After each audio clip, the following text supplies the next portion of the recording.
Hi Pisces, welcome to my channel. My name is Katie and today I'm going to be doing a Pisces reading for you guys. Timeless reading messages from your spirit guides, alright? This is for Pisces, Sun, Moon, Rising, and Venus, or any other sign really that resonates enough to click on this video. If these messages are for you, you're going to feel that they're for you, okay? Today we're going to be using the Earth Warriors Oracle, and I may be complementing the reading with some tarot. This deck is very sacred to me. It's about shamanism, earth warriors, and the messages that come with each card are quite extensive, okay? They're really long, and I like to read them, just as the booklet presents them. This is by Alana Fairchild. And the reason why I like to read them and not interpret them is because they're so rich with wisdom. You're gonna see. So this is gonna be a reading in which I'm literally gonna be reading, quite a bit actually. So if that is of your liking, then welcome. If that annoys you, because I'm not like the best reader ever, I can, stutter and get my words wrong sometimes. If you don't like that or can't stand it, this is probably not the reading for you. Welcome to the Pisces Club, by the way, and to the Pisces Marathon. I'm thinking I'm probably going to extend the marathons for the month of October. Alright, messages for Pisces. Spirit Guide messages, Earth Warrior messages for Pisces. What are the most relevant, important messages that Pisces needs to hear right now? Nana Buluku, she rests to create. Number 29. Look at this beautiful card. Right off the bat, I'm getting feminine energy here. And Kanyini. In each other we find ourselves. Look at this artwork. Like, seriously. Okay, let's read these two completely. As I mentioned, these are extensive messages, so it may, take a while.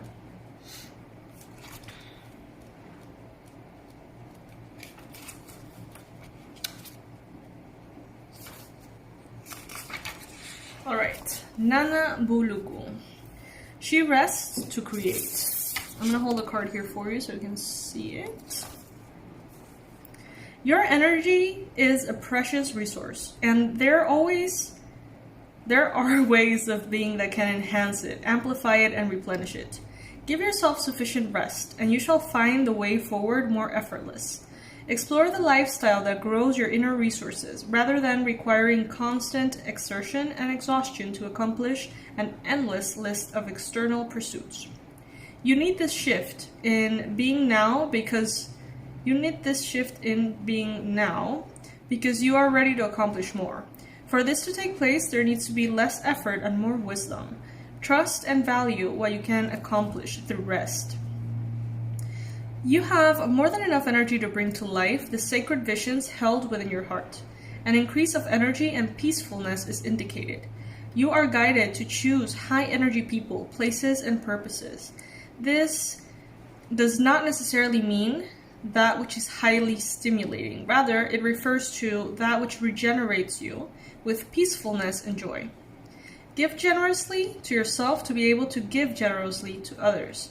You have unusual ideas or ways of being that suit you, but may not suit others. Work with what works for you best, without trying to force yourself to conform.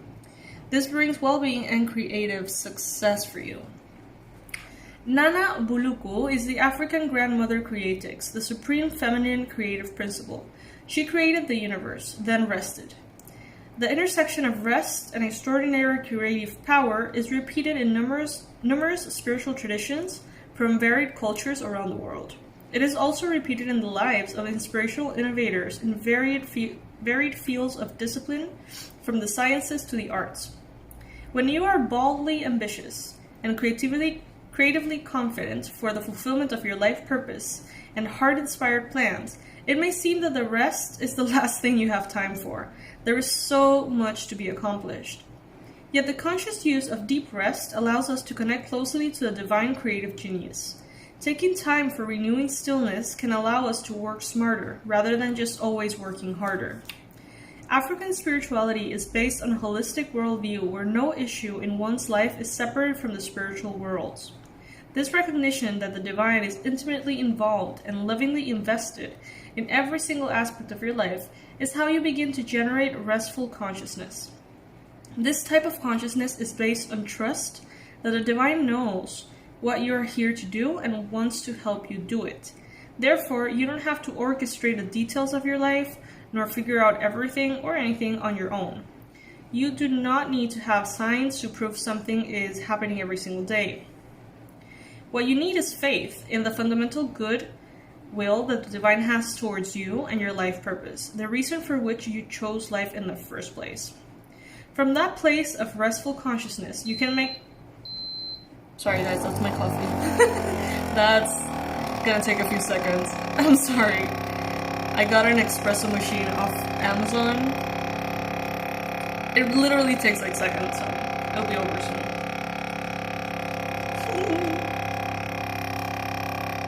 I was so into it. Alright. Sorry guys.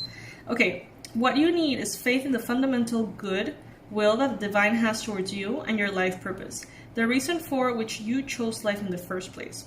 From that place of restful consciousness, you can make profound progress. You can release striving and pursuit in favor of activity that comes from a place of inner inspiration, born from rest.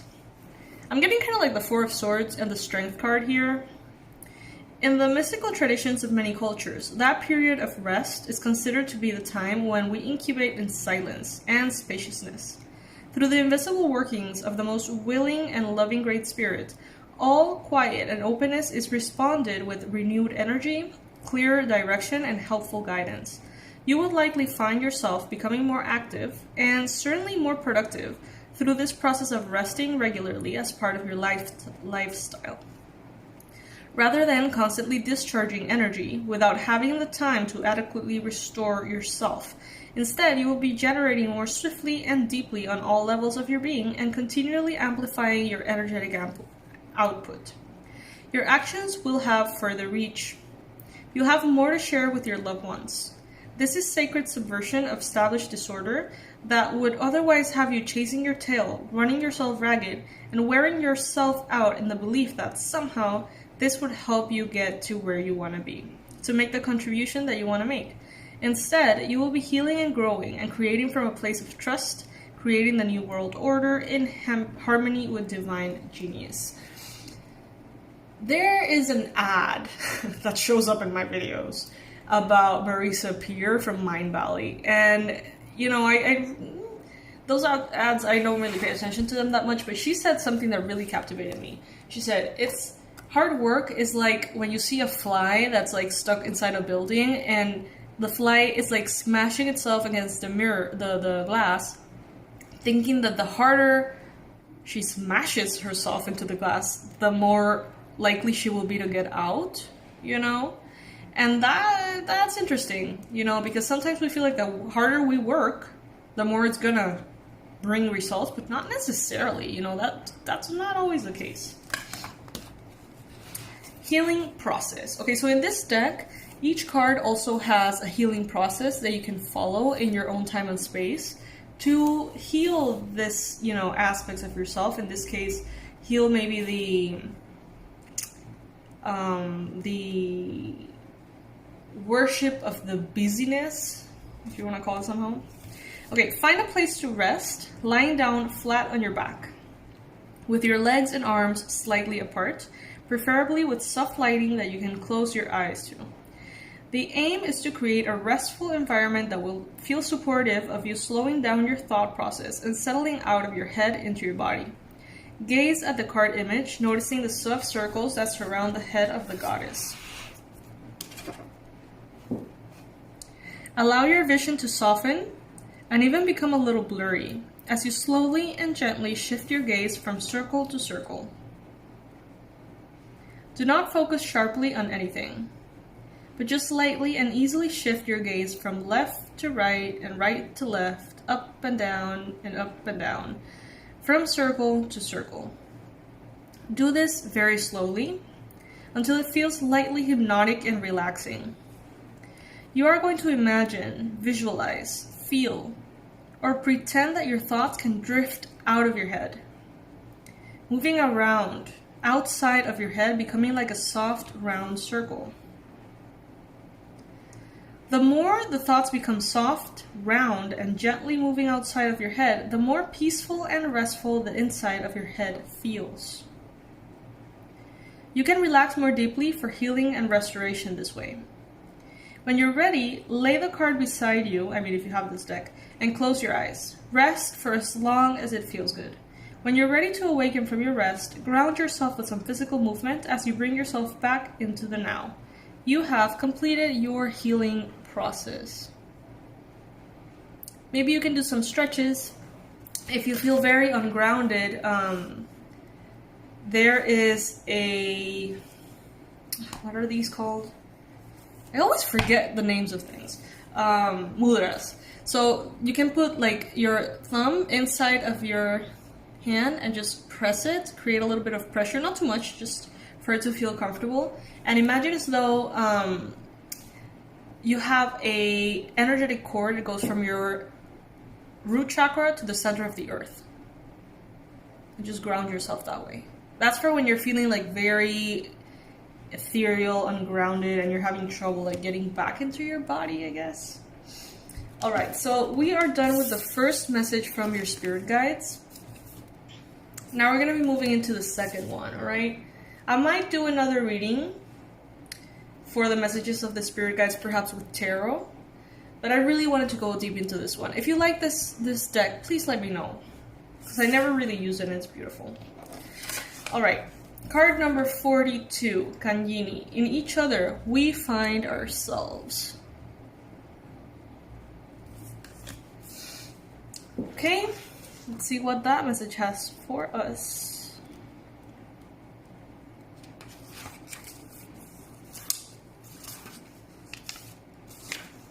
Alright. There is a spiritual purpose that only you can fulfill. As you move forward on your journey, you create space for others to move along behind you. And as the ones ahead of you move forward, so too does room open for your expansion. Upon this earth, we're all building the sacred temple, each fulfilling our task as we assist and support each other in our collective divine mission. How can you help with your heart most actively engaged? What can you offer which inspires and energizes you so much that others are uplifted in your presence? How can you receive from others joyfully, bringing them pleasure? Engage in giving and receiving deeply and with devotion. Your wisdom and openness to life generates healing for our earth. In a reading, this card represents the following message. Healing is indicated, especially of wounds about connection and trust, safety and tribe, belonging and permission to be a unique individual. At a physical level, more vitality is indicated and ample energy for healing. At a spiritual level, a deepening awareness of unified consciousness is opening up within you, which brings you into deeper divine communion and increases your effectiveness as a healing presence and sacred activist in this world. You have a destiny to fulfill, and there will be much help from many different people to fulfill it. The universe wants you to succeed. Do not hesitate to ask and receive assistance, for your fulfillment of your own mission helps others. That is very powerful. As far as the spiritual guidance in this card, the first people of Australia recognize sacred connectedness between the spiritual and the earthly, and the bond that exists between all beings. They refer to this as Kanjini. I hope I'm pronouncing it right. In South Africa, the concept of Ubuntu describes a universal bond connecting all of humanity. Ubuntu and Kanjini honor the understanding that the individual grows and develops, flourishes and expresses purpose and meaning in connection with the greater guiding purpose of the collective. To honor Kanjini, to honor Ubuntu, means to honor ourselves and each other as we seek out and fulfill our purpose for our greatest good. Our purpose is what brings our being to life, what we feel we must naturally do. There is loving and healing genius in the divine design and in the fulfillment of your authentic spiritual destiny. So we're all beings assisted in the fulfillment of their destiny too. There are times when the spiritual path requires separation from a collective and the consciousness it holds. We may feel an internal disconnection from society during such phases as we sift through the societal conditioning, casting aside that which does not strike us as true, and seeking alternative views. As we distill our consciousness, we discover a new way to be. Then, when it is time, we naturally seek to live, and share this internal truth with others. We reach out to our tribe, or discover new tribes, integrating into the social fold with our precious offering of rarefied awareness. We realize that conflict with societal values serves a purpose. It helps us clarify our own consciousness, so we're growing stronger spiritually, psychologically, and emotionally. Our offering to our communities can then become a numinous alchemical wisdom. A person in alignment with Kundalini becomes a conduit for the intelligence of life itself. Their personal journey has a transpersonal effect. They become sacred activists at a deeper level of being. Through their presence, things happen. They become a natural catalyst for healing transformation. A human enriched with Ubuntu is open to others, encouraging of the good in other human beings. They are self-assured, knowing that they have an inviolable place and purpose in life. They understand that they can only gain from assisting others. So the spiritual progress of another person and the sacred empowerment that comes from it is inspirational rather than a source of jealousy or self-doubt. In the Tibetan Buddhist tradition, the principles of Kundalini and Ubuntu are found in the Bodhisattva vow, where great souls plunge themselves into sacred service for the spiritual liberation of sentient beings. These teachings help us evolve from competition to the realization that the moment another is oppressed, denied, or diminished, suffering is released into the collective. The more sensitive we are spiritually, the more we recognize this, and the more motivated we become to serve the evolution of humanity for the benefit of all beings. By the way, guys, you always ask me what my tattoo is. You can listen to that again if you want. Kundalini reminds us that we can't thrive as a human being in isolation. Our humanity happens in connection with each other, through our relationship to the earth and Great Spirit. Spirit wants this for each one of us. We are provided the grace to heal wounds and open our hearts so that we discover our belonging to each other and to the divine. And through this, an authentic and compelling sense of devotion to purpose that heals our world. Alright, guys, sorry. I'm gonna read the Bodhisattva part again because I can't tell you how many people have asked me about my tattoos, and I never answer. I'm sorry, guys. So I have the opportunity to read it again, so I'm just gonna go for it. In the Tibetan Buddhist tradition, the principles of Kundalini and Ubuntu are found in the Bodhisattva vow, where great souls plunge themselves into sacred service for the spiritual liberation of all sentient beings. These teachings help us evolve from competition to the realization that the moment another is oppressed, denied, or diminished, suffering is released into the collective. The more sensitive we are spiritually, the more we recognize this, and the more motivated we become to serve the evolution of humanity for the benefit of all beings. Okay, so that's what that means. Are you ready for the healing process, guys? Let's do this. Okay, find a place to sit or lie comfortably. Imagine or feel or visualize that every being on earth is being right now blessed by divine love. Silently, with reverence and joy, see every being captured within a circle of golden light. It wraps itself lovingly around the earth. Plants, animals, human beings, trees, bugs, lost souls, and isolated humans, all beings are included in a divine encircling embrace. A feeling of peace and unity. Healing builds with this circular field. Rest here for as long as you feel good, and when you're ready, gently arise from your meditation and say, "May all beings know peace, divine love, and merciful protection. May each one of us know true belonging and fulfill our sacred purpose with open hearts and willing minds. So be it." Ooh, I got chills. Place your hands in prayer position and bow your head. You have finished the healing process. I love this deck. I love all of Alana Fairchild's decks. She is incredible, you guys. Alright, so that would be your current messages from your spirit guides. That was very powerful. I loved it. I think I might do another one, maybe with tarot, but let me know if you like this deck. Please let me know, because I sometimes feel like it's a little bit too, like, a lesson in shamanism, and I know that that's kind of different to the readings I normally do, so please let me know. I think it's wonderful that we can learn through just, you know, receiving one of these messages. Guys, thank you for being a part of the Pisces Club. If you're not yet a part of the Pisces Club, just make sure to subscribe before you go. And thank you for all of your support, you guys. Donations, purchases, you know, everything. Thank you. Thank you, guys.